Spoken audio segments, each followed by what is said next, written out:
말씀에 강론에 들어가기 전에 저를 따라해 주시기 바랍니다. 성경을 하루에 지으라. 성경을 가까이 하면 세상이 멀어지고 성경을 멀리하면 세상이 가까워지고 10월달입니다. 지금 시작해야 되죠, 그죠?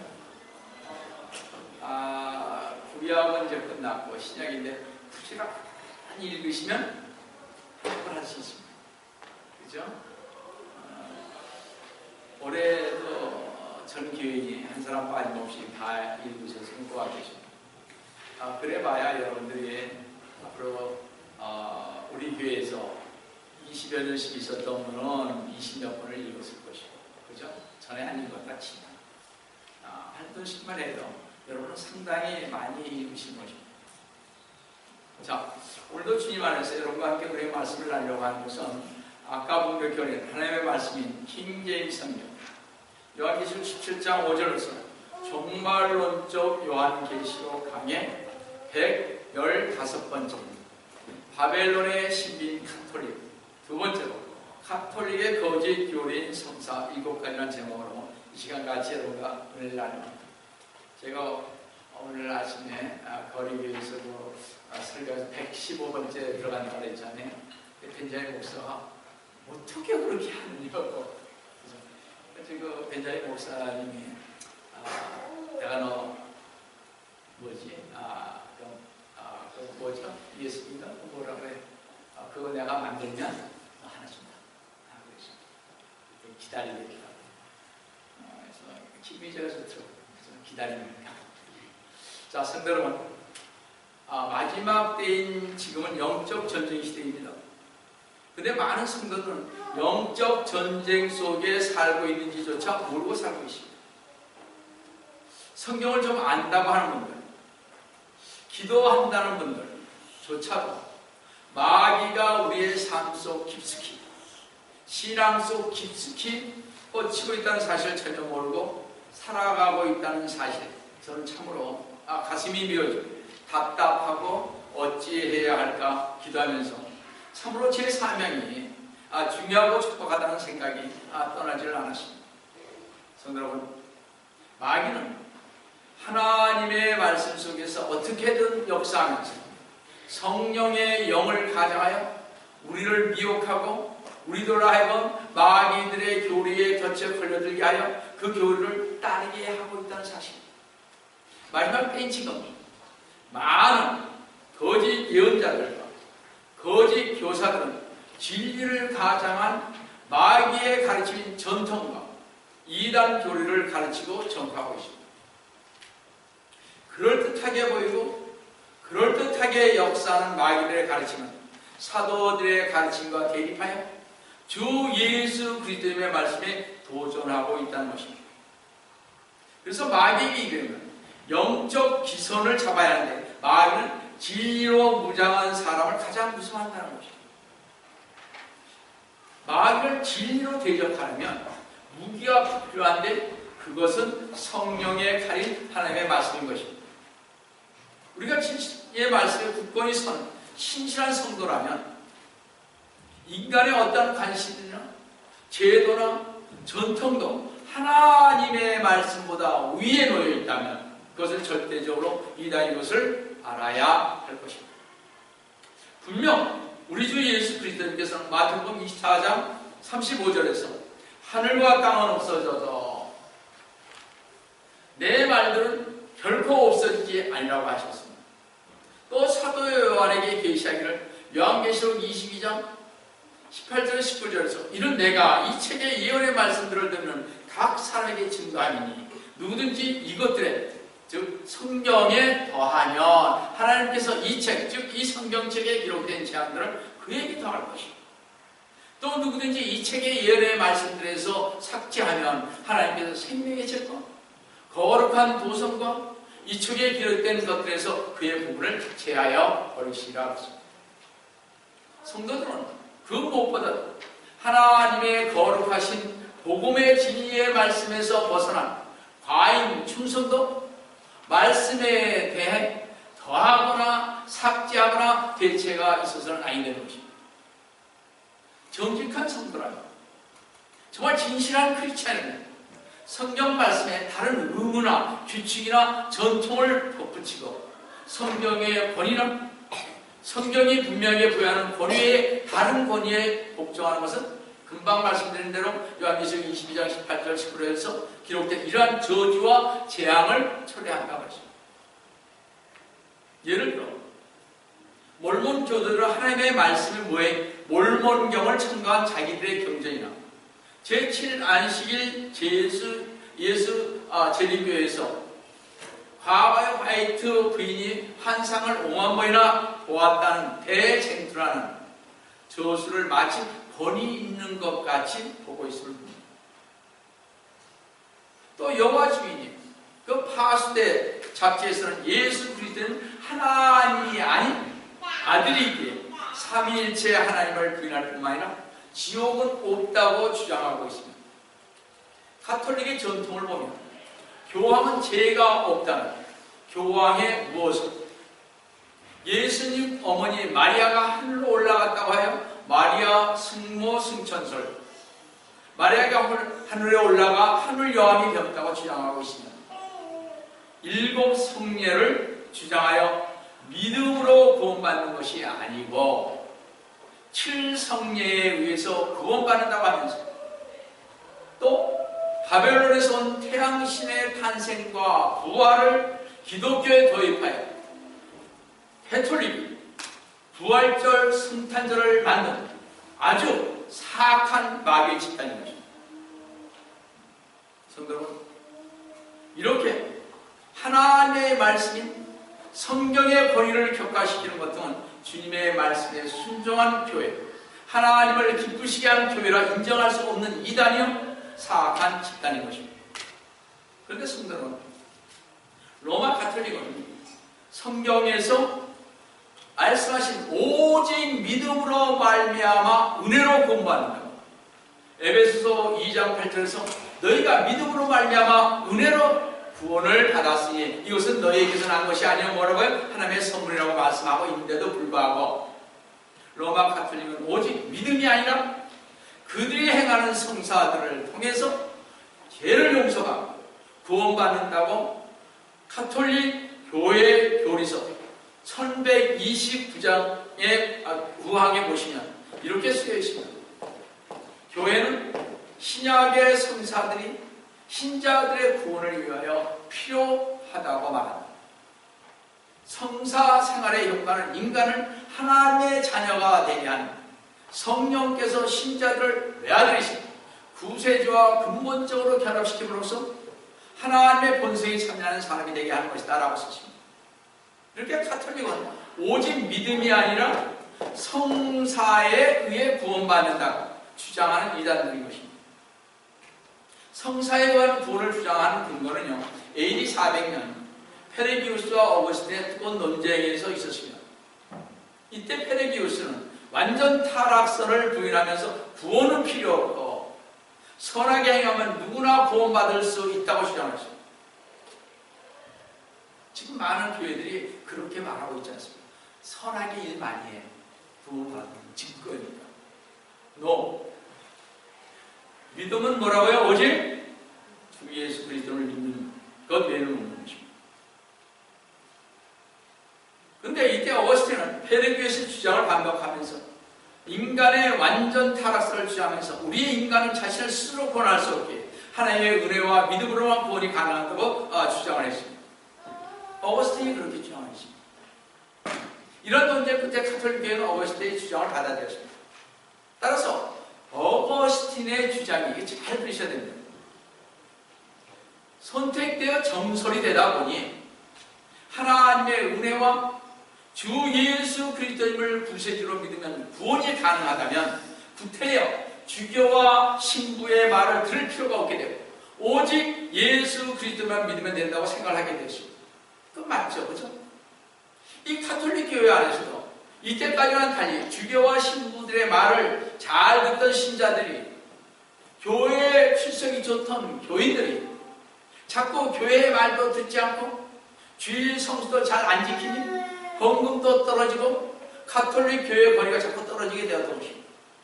그래서 교황청에서는 이래서는 안 되겠다고 해서 이 백성들을 조절하기 위해 생각한 것이 모든 백성과 신자들은 하나님의 은혜의 수단을 받아야 하면 이것을 꼭 지켜야 한다고 주장하게 되죠.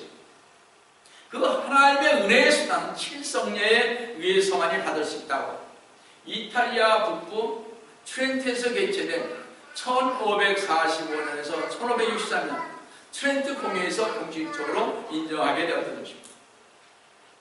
그래서인지 로마 카톨릭은 오직 하나의 유일한 교회만 있고 그 교회가 바로 카톨릭이며 카톨릭 이외의 교회에서는 구원받을 수 없다고 가르쳤습니다. 카톨릭 교회 교리서 846항에 보시면 하나님께서 예수 그리스도를 통하여 카톨릭 교회를 필요한 것으로 세우신 사실을 모르지 않으면서도 교회 즉 카톨릭에 들어오기를 싫어하거나 그 안에 머물러 있기를 거부하는 저 사람들은 구원받을 수 없을 것이다 라고 썼습니다. 카톨릭에 안 들어오면 다 구원받는 것입니다. 또 로마 카톨릭은요 7 성사가 교회와 신앙생활의 핵심이며 성사를 죄의 용서와 구원의 수단이라고 가르치고 있습니다. 여러분이 지금 성사니까 잘 모르겠죠? 좀 기다려보세요. 카톨릭 교회 교리서 1210항을 보면요 신약 시대의 성사들은 그렇게 그리스도께서 세우셨으며 그것은 세례 성사, 카톨릭에 다니시면 좀 알고 견진 성사, 성체 성사, 고해 성사, 병자 성사, 성품 성사, 혼인 성사의 7가지입니다. 이 7성사는 그리스도인의 생활의 중요한 모든 단계와 시기에 관계되고 있습니다. 성사들은 그리스도인의 신앙생활을 탄성시키고 성장시키며 치유하고 사명을 부여한다 썼습니다.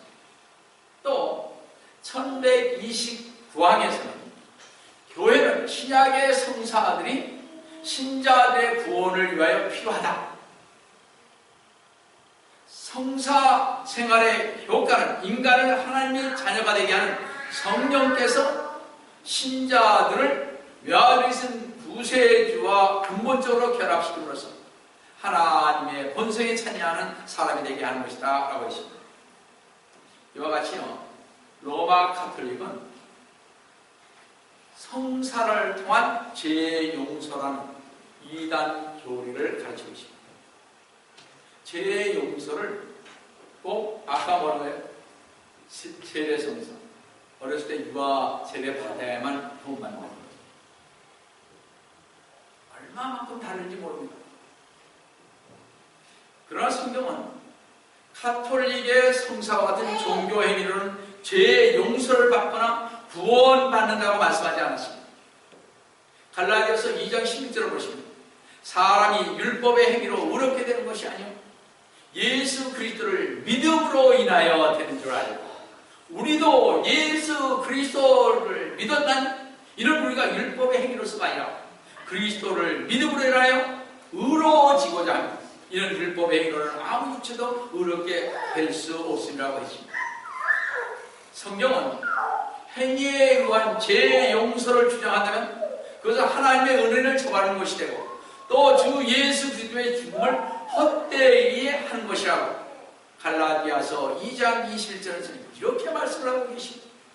나는 하나님의 은혜를 저버릴 수 없다니 만일 의가 율법으로 인하여 온 것이라면 그리스도께서는 어때요? 헛되이 죽으신 것이라 했습니다.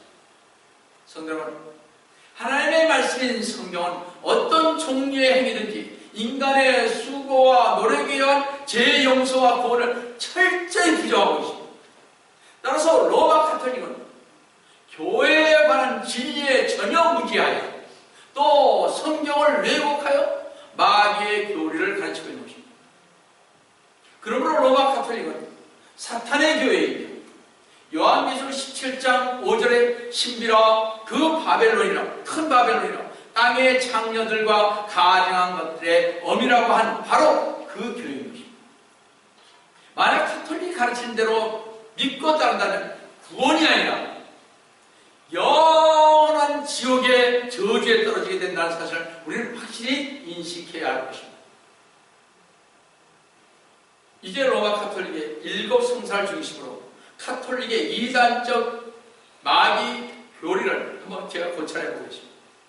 7 성사 중 첫 번째로 세례 성사를 보겠습니다.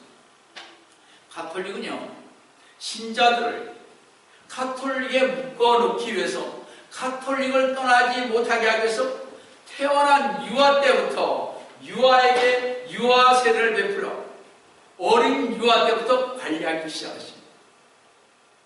성경에 보면 예수 그리스도님께서 탄생한 지 8일 만에 할례를 받고 그리고 결례의 날에 예루살렘 성전에 가서 이름을 올렸습니다. 누가복음 20장 21절에서 23절을 보시면 그 아기의 할례를 위한 8일이 되니 그의 이름을 예수라 하다. 그 이름은 그가 잉태되기 이전에 천사에 의하여 그렇게 일컬어진 것입니다. 그 모세의 율법에 따라 그녀의 정결례를 위한 날들이 차니 그들은 아기를 죽게 드리기 위하여 예루살렘에 데려왔다. 주의 율법에 기록된 바 첫 태생의 남자는 다 죽게 거룩하다 불리라고 한 것 같으니 카톨릭은요, 이것을 본따서 난지 8일 만에 세례를 주어 세례의 증서를 주었던 것입니다. 그 당시 세례의 증서는 호적과 같은 역할을 했죠. 이렇게 유아 세례를 주는 이유는 세례를 받지 아니한 아이는 천국에 들어갈 수가 없고 이 아이는 사생아이거나 문제가 있는 아이라는 것입니다. 그래서 누구나 이 아이가 누구의 자녀인지 알아보려면, 다시 말씀드려서 족보를 알아보려면 카톨릭 교회에 가서 알아보아야 알 수가 있게 했던 것입니다. 로마 카톨릭은 교회사의 초기부터 존재했던 침례에 의한 중생이라는 거짓 교리를 위함하여 영세를 주었던 것입니다. 사실 영세를 준 가장 중요한 목적은 카톨릭은요, 카톨릭 교회 교리서 곳곳에서 구원을 위한 세례의 필요성을 역설했습니다. 1256항에서. 또 985항에서 세례는 죄의 용서를 위한 첫째가 주된 성사이다. 세례는 돌아가시고 부활하신 그리스도께 우리를 결합시키고 우리에게 성령을 준다고 했습니다. 또 1263항에서는 세례를 통한 모든 죄, 곧 원죄와 본죄, 그리고 모든 죄 벌까지도 용서합니다. 세례로 새로 태어난 사람들에게는 하나님의 나라에 들어가는 것을 가로막는 아무런 죄도 남아있지 않다. 곧 아담의 죄도, 본죄도, 죄의 가장 중대한 결과인 하나님의 단절도 남아있지 않는 것이다 라고 가르치면서 세례를요, 왜곡하고 거짓 교리를 만들어서 가르치는 것입니다. 그러면 로마 카톨릭은 유아 세례를 받아야 새로 태어나고 구원의 은총이 주어진다고 가르쳤습니다. 얼마나 무서운 사실인지 모릅니다.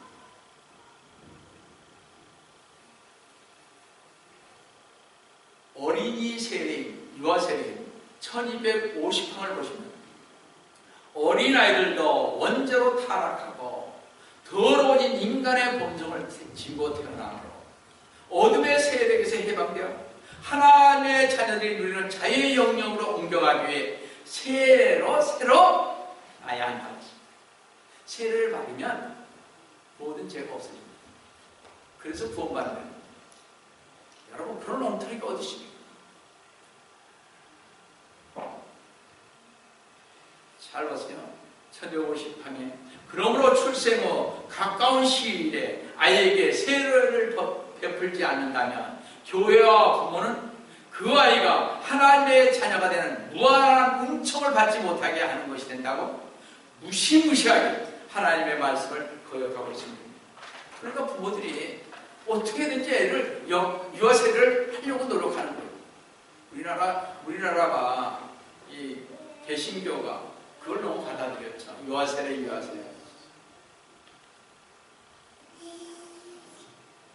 유아 세례를 주는 것이 제도화된 한국 교회들도 마찬가지인 것을 봅니다.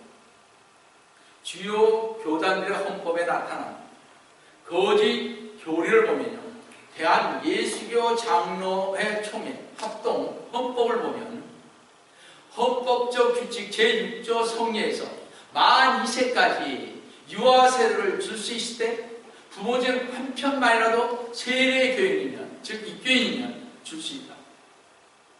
또 예배 모범 제10장 입교인식 5장 입교문답은 아래와 같이 말합니다. 유아 때 세례받은 자가 그 자리에 참여하였거든 목사는 설명하기를 세례는 우리를 그리스도에게 접붙임과 주와 합하는 표와 인치는 것이니 노 아닌 것입니다.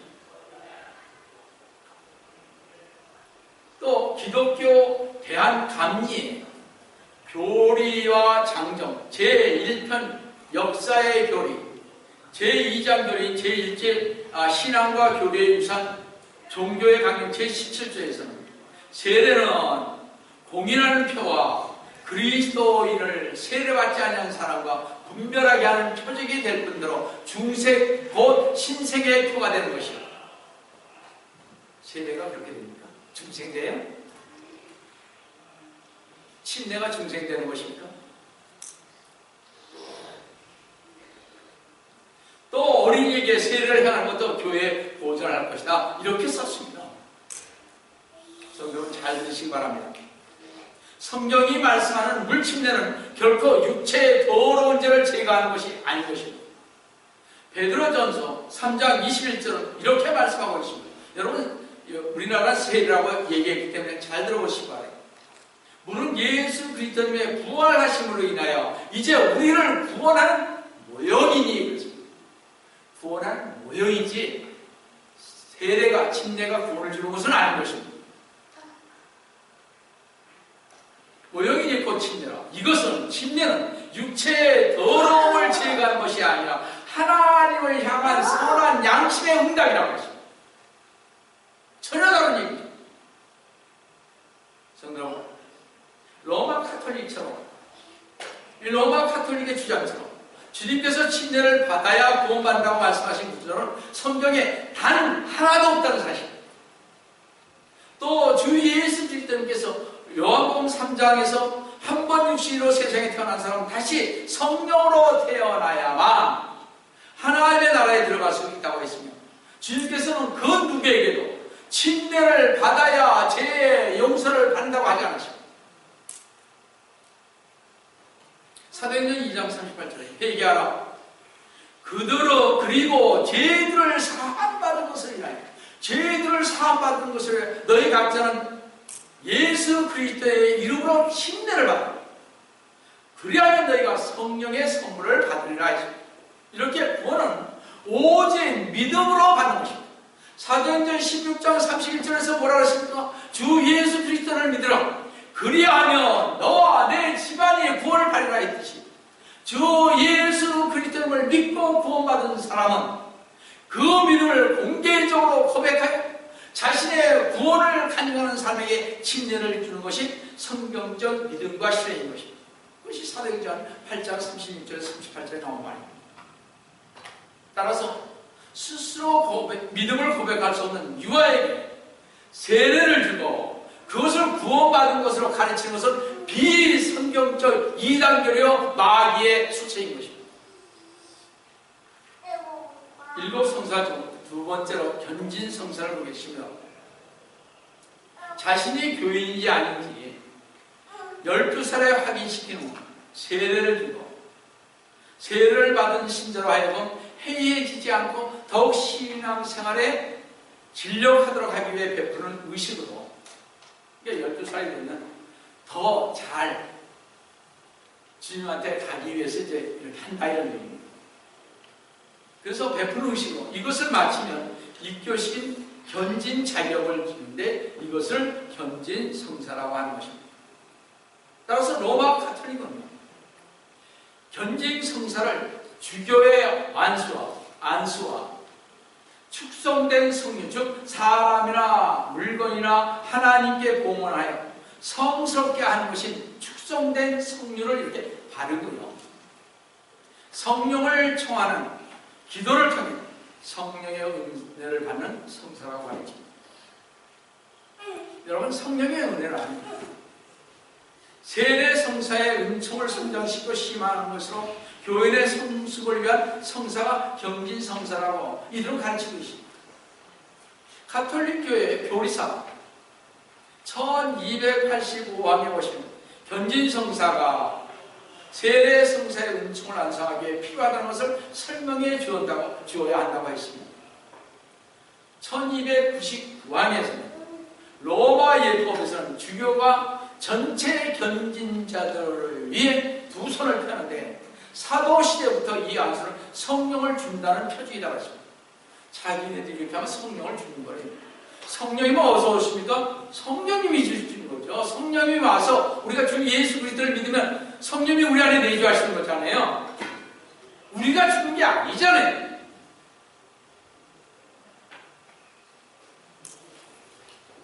성도 여러분, 은혜와 진리는 주 예수 그리스도를 통하여 오시되 은혜로 인한 구원은 믿음의 근거이며 성장의 근거이십니다. 우리가 알다시피 주 예수 그리스도를 믿는 성도는 이미 성령 침례를 받고 성령님께서 내주하십니다. 그렇죠? 따라서 새롭게 성령이 보내지거나 더해지는 것은 아닙니다.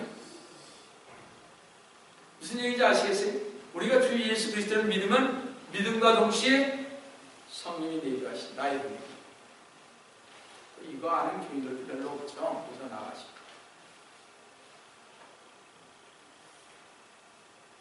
성령으로 충만하게 되는 비결은 우리의 의지를, 몸을, 소유의 삶의 모든 것을 성령님께서 주관하시도록 내어드리는 것입니다. 이것이 성도가 해야 할 일인 것입니다.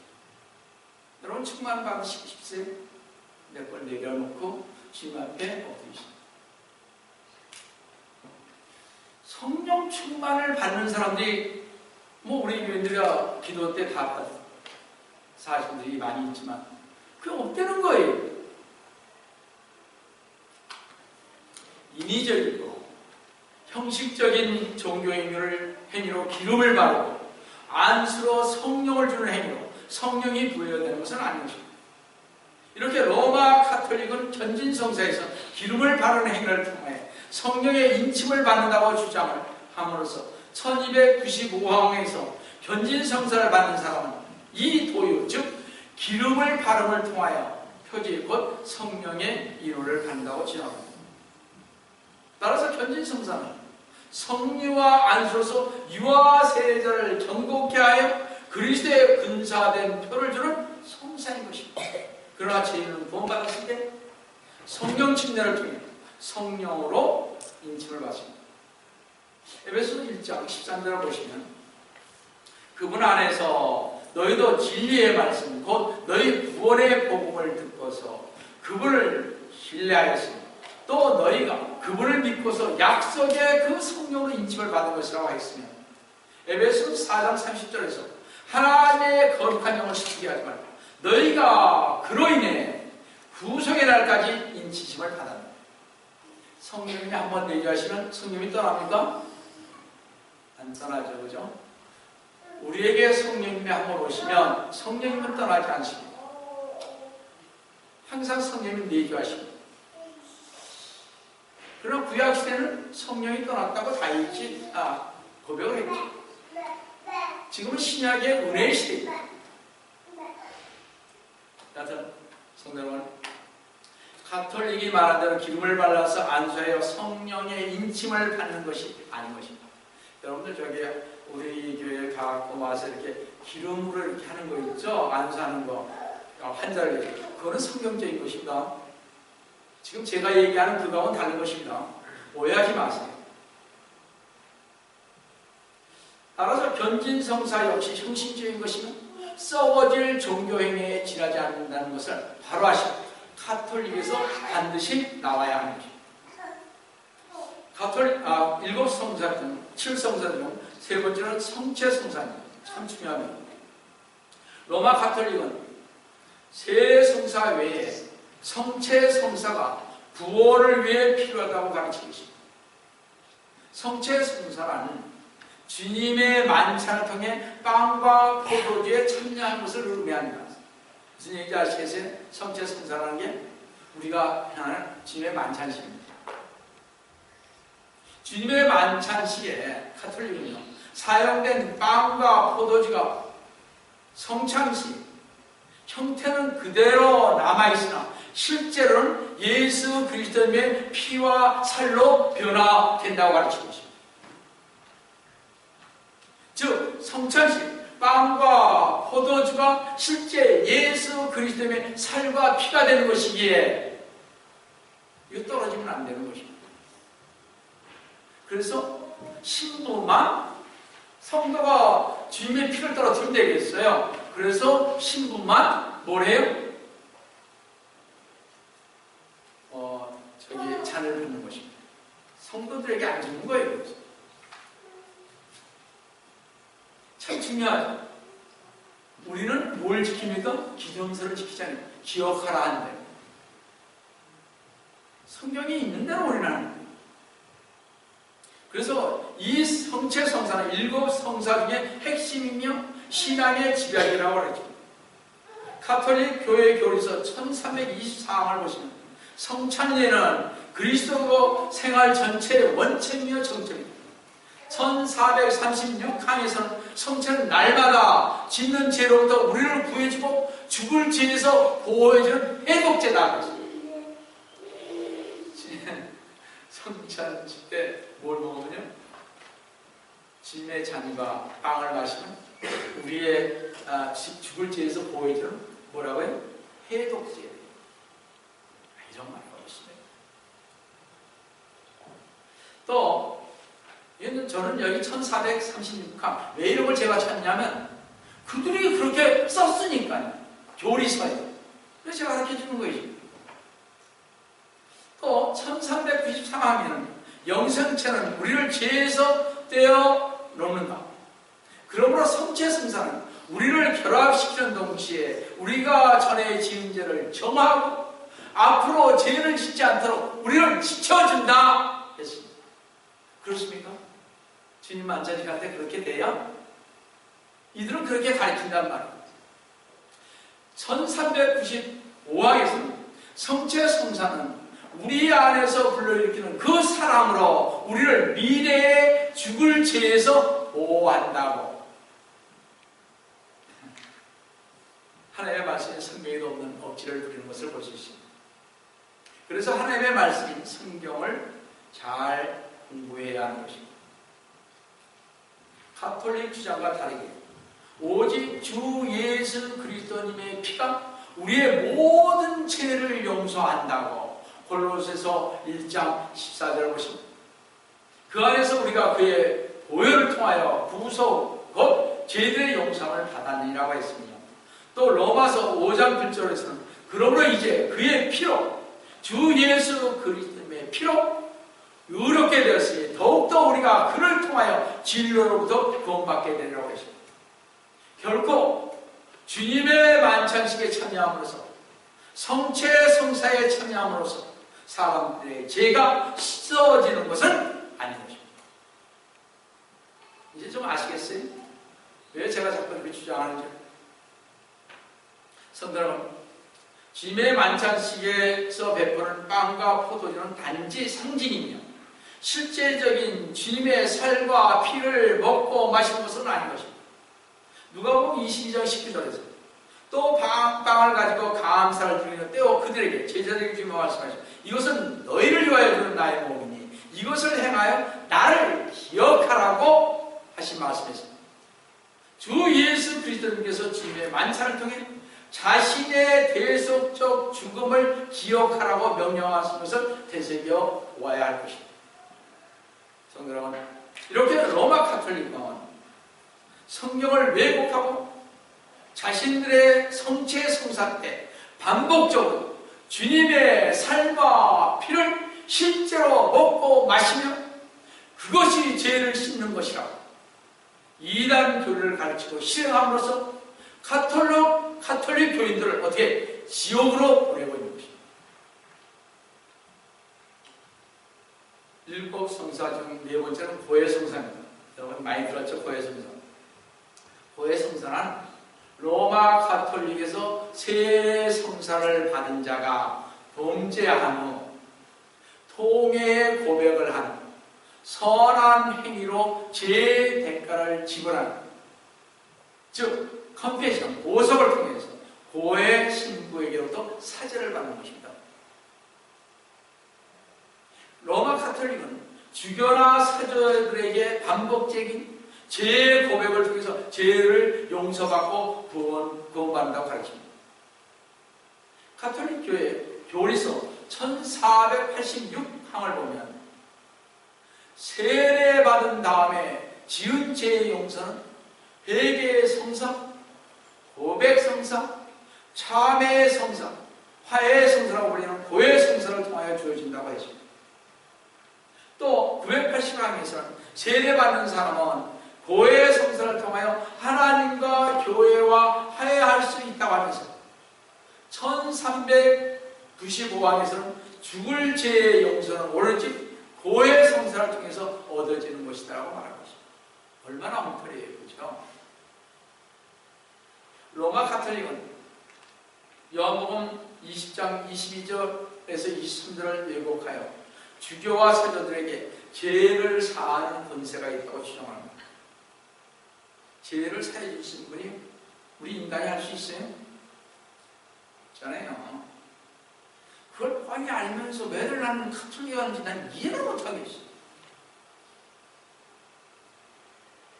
하나님 한 분의 죄를 용서할 수 있는 사람은 없습니다. 마태복음 2장 7절 보시면 하나님 한 분의 누가 죄들을 용서할 수 있는가? 성도들에게는 마리아나 주교나 사제를 포함하여 주 예수 그리스도님 외에 그 어떤 다른 중보자도 필요치 않습니다. 하나님과 우리 사이의 유일한 중보자는 오직 주 예수 그리스도님 한 분뿐이라고 디모데전서 2장 5절에서 하나님은 한 분이시오 하나님과 사람 사이의 중보자도 한 분이시니 곧 사람이신 예수 그리스도라고 그리스도 예수라고 했습니다. 성도 여러분, 하나님과 성도들 사이에 중보자를 자처하는 주교나 사제는 결코 하나님의 종이 아니면 오히려 하나님과 성도 사이를 가로막는 마귀의 종인 것입니다. 신부와 신부들은. 이렇게 가톨릭의 모든 거리교지들은 우리 주 예수 그리스도의 복음을 제거하는 사악한 비단 교리를 만드는 것입니다. 이게 로마 가톨릭. 성도 여러분, 죄를 사함 받는 것은 주 예수 그리스도님의 십자가에서 피를 흘림으로 되는 것입니다.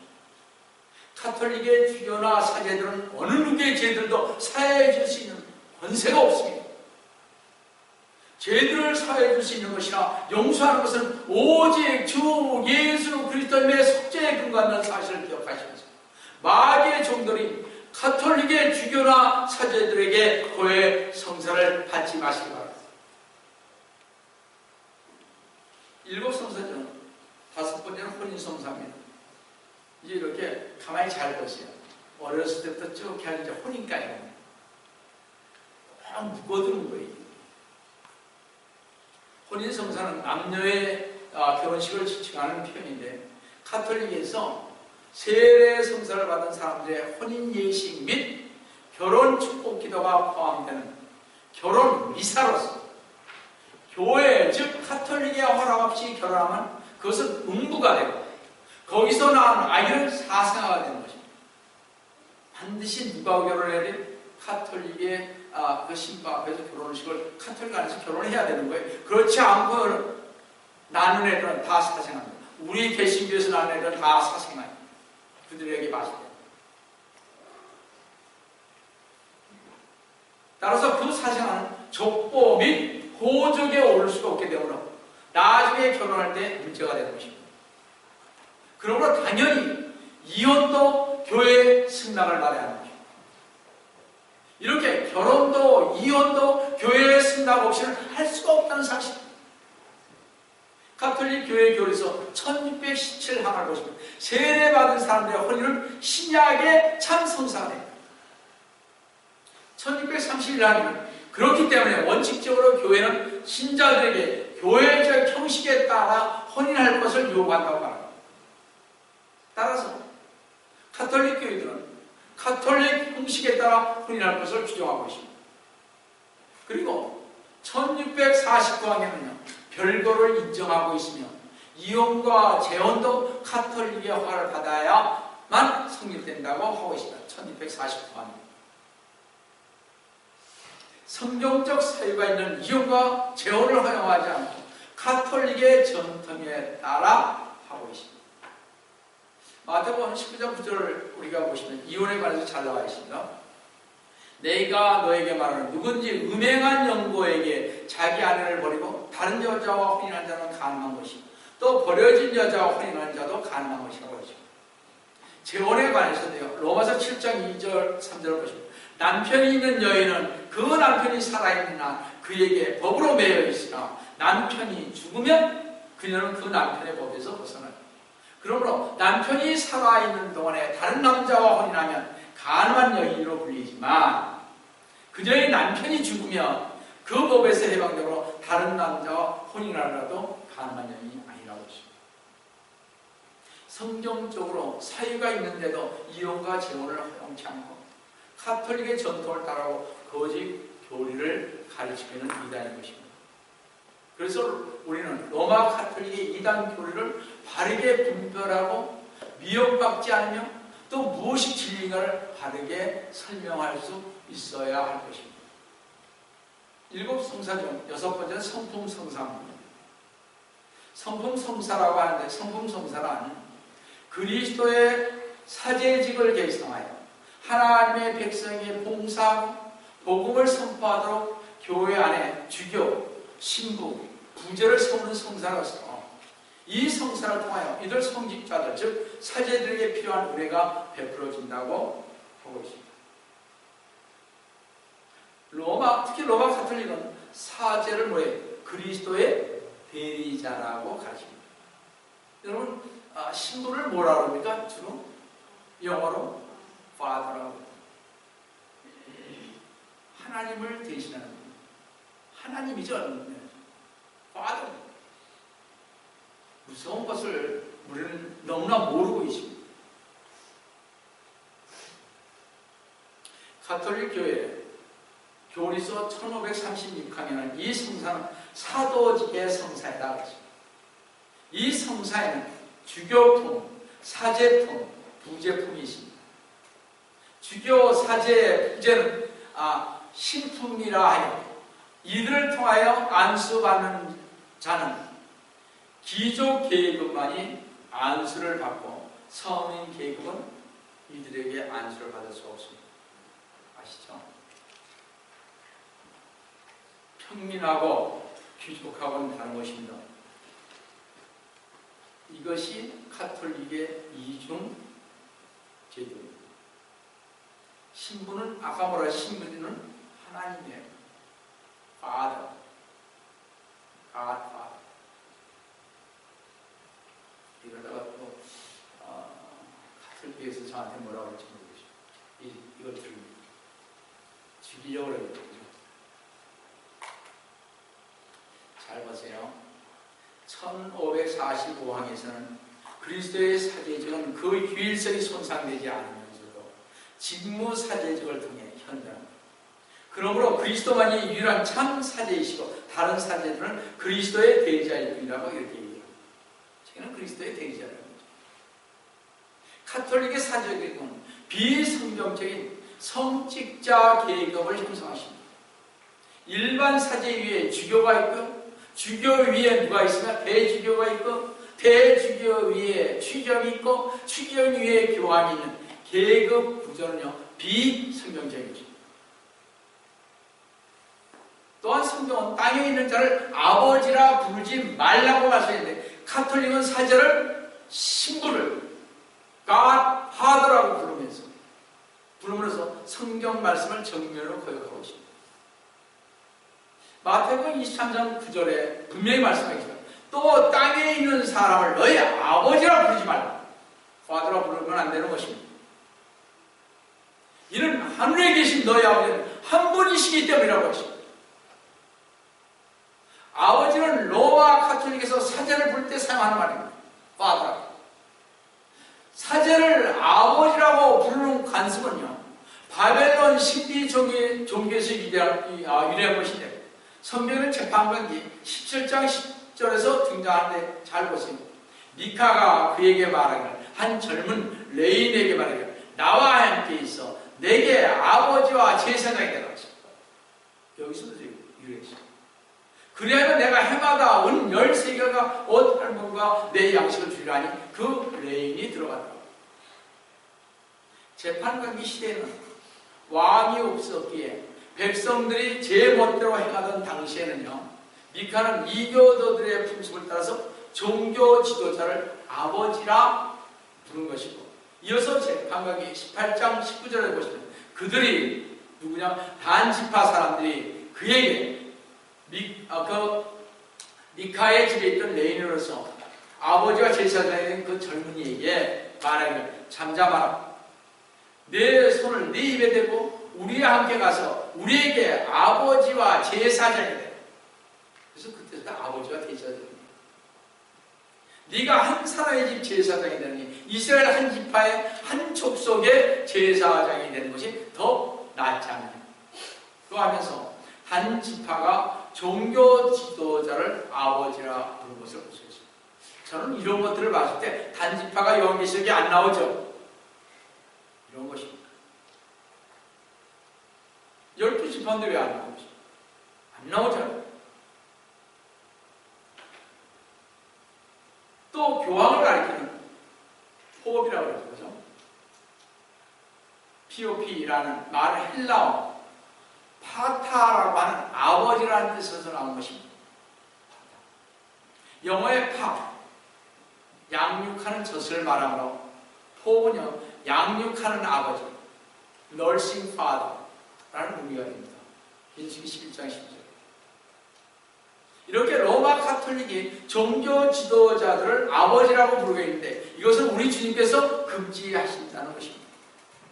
이렇게 가톨릭은 비성경적인 사악한 집단인 것입니다.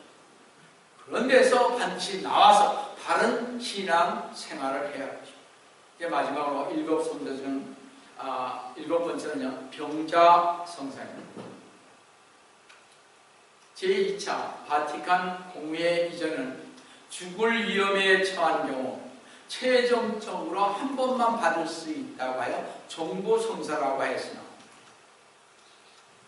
제2차 바티칸 공회에 의해 병중에 있을 때는 횟수에 관계없이 사제에게 청할 수 있게 하여 병자 성사라 불렀습니다. 가톨릭의 주장은 다음과 같습니다. 가톨릭 교회 교리서 1511항에서 가톨릭 교회는요, 일곱 성사 중에 특별히 병으로 고통당하는 사람들에게 힘을 주는 성사가 있음을 믿고 고백한다. 병자 성사가 그것이라고 했습니다. 1513항에서는 다음과 같은 기도문을 한 번만 해온다. 잘 들어보시고요. 주님께서는 주님의 자비로운 사랑과 기름 바르는 이 거룩한 예식으로 성령의 은총을 높이시어 이 병자를 도우소서. 또한 이 병자로 죄에서 해방시키고 구원해 주시며 자비로이 그 병도 가볍게 해 주소서라고 기도문을 배웁니다. 이건 반드시 외워야 돼요.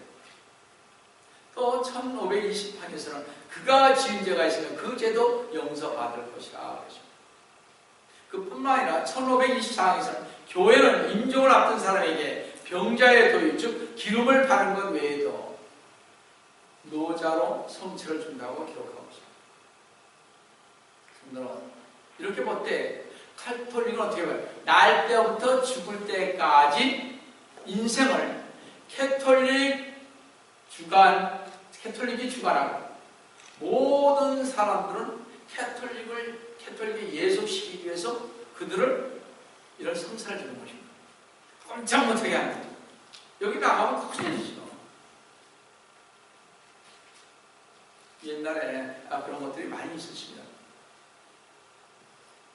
이 가톨릭의 성사대에 참여한 가톨릭 교인들은 실제로 죄를 용서받지도 구원받지도 못했기에 죽는 순간에도 두려워하게 되는 것이며 하나님의 가기 위해서는 노자가 필요한 것을 보게 됩니다. 이 노자 알죠? 돈이 필요하다니까요. 쉽게 말씀드려서 죽음이 임박한 신자에게 마지막으로 하나님께 가는 데까지 드는 돈을 준다는 것입니다. 우리가 구원받는 성도에게 노자가 필요 없죠. 죽는 순간에도 평안을 가지고 하나님께로 가게 됩니다. 성도 여러분, 로마 가톨릭은 병든 성도들을 위한 믿음의 기도를 죄를 용서하는 거짓된 성사로 변절시켰으며 또한 병의 원인을 죄라고 한 분은 오류를 범하고 있는 것을 보게 됩니다. 여러분, 병엔 몇 가지가 있다고 그랬어요? 4가지가 있다고 그랬습니다. 오늘 여기 얘기하지 않습니다. 특히 병자 성사는 죽기 전까지 구원을 확신할 수 없는 가톨릭 교인들에게나 필요하지만 결국 이것은 구원이 아니라 지옥으로 가는 저주를 선언해 줄 뿐인 것입니다. 성도 여러분, 주 예수 그리스도님께서 지상에 계실 때 주님은 그 당시 종교 지도자들인 바리새인들을 공개적으로 책망했습니다. 마가복음 7절에서 8절을 보십니다. 그러면서도 사람들의 계명들을 교리들로 가르치니 그들이 나를 헛되이 경배한다. 너희가 하나님의 계명을 버리고 사람들의 전통을 지키니 했습니다. 가톨릭은 전통을 지키는 것입니다. 가톨릭이 만든 교리를 지키는 것입니다. 이것은 다 헛되는 것입니다. 주 예수 그리스도님께서는 바리새인들이 그들의 전통을 하나님의 말씀보다 더 높이는 것에 화를 내셨습니다. 왜냐하면 사람들의 전통은 사람을 영원한 멸망으로 인도하고 하나님의 말씀은 사람을 영원한 생명으로 인도하는 것을 주 예수 그리스도는 아시기 때문에 그렇습니다. 여러분, 종교 지도자들이 자신들의 종교의 모든 규례를 지켰음에도 전통을 지키는 자들이 결국에 가는 곳이 어디며 전통을 지키는 자들이 기다리는 것이 무엇인지 아셨기에 마태복음 23장 33절에 너희 뱀들아 독사들의 세대야 어떻게 너희가 지옥의 저주에서 피할 수 있겠느냐고 하십니다. 저는 이 말씀이 바로 지금의 가톨릭에도 적용된다고 봅니다. 이 무서운 경고를 들으시는 성도 여러분, 만약 여러분에게 가톨릭 신자인 친구가 있다면 가톨릭에서 당장 빠져나오라고 외치시기 바랍니다. 그 가톨릭 친구에게 너는 성사와 같은 선한 행위와 전통으로 구원받을 수 있다고 생각하는가? 너는 주 예수 그리스도께서 십자가에서 이루신 일을 믿음으로서만 구원을 얻을 수 있다고 믿는 것이 어리석은 일이라고 생각하느냐? 분명히 말해야 합니다. 많은 사람들은 전통 하는데 성경에 비해서 전통이 무슨 소용이 있습니까? 장로교에 우리 10조서부터 옛날부터 내려온 전통, 그건 무슨 소용이 있습니까?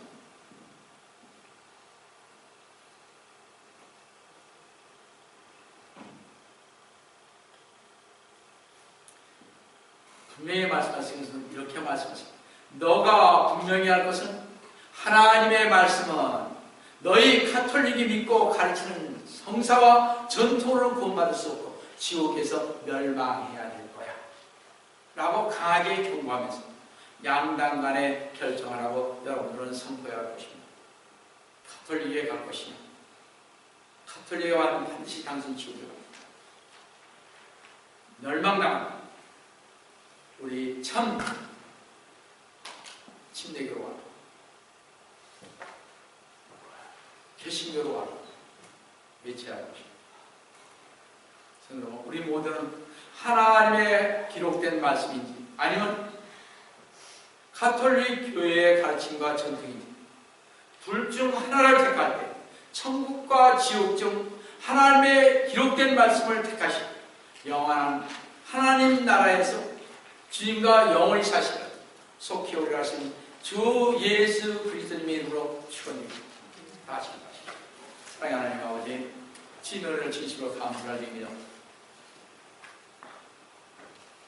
시간이 없어서 많은 것을 준비하지 못했습니다. 거의 2000년 동안을 지켜온 전통들입니다. 이것을 주님 저희들에게 또한 조금이나마 가르쳐 주심을 감사를 드립니다. 저희들 주님 앞에 갔을 때 바르게 정말 주님께서 주신 그 하나님의 말씀 속에서 올바르게 참 진리 속에서 왔다고 자신있게 주님 앞에 정말 말하십니다. 저희가 될 수 있도록 주님 도와주시기를 원합니다. 주님 저희들 꼭 도와주시어서 정말 영적 분별력이 있어서 바른 교리 속에서 바른 하나님의 말씀 속에서 바른 신앙생활 속에서 갈 수 있도록 도와주시옵소서. 오늘도 주님께서 저희와 함께 해주심을 감사하며 주시를 받도록 하니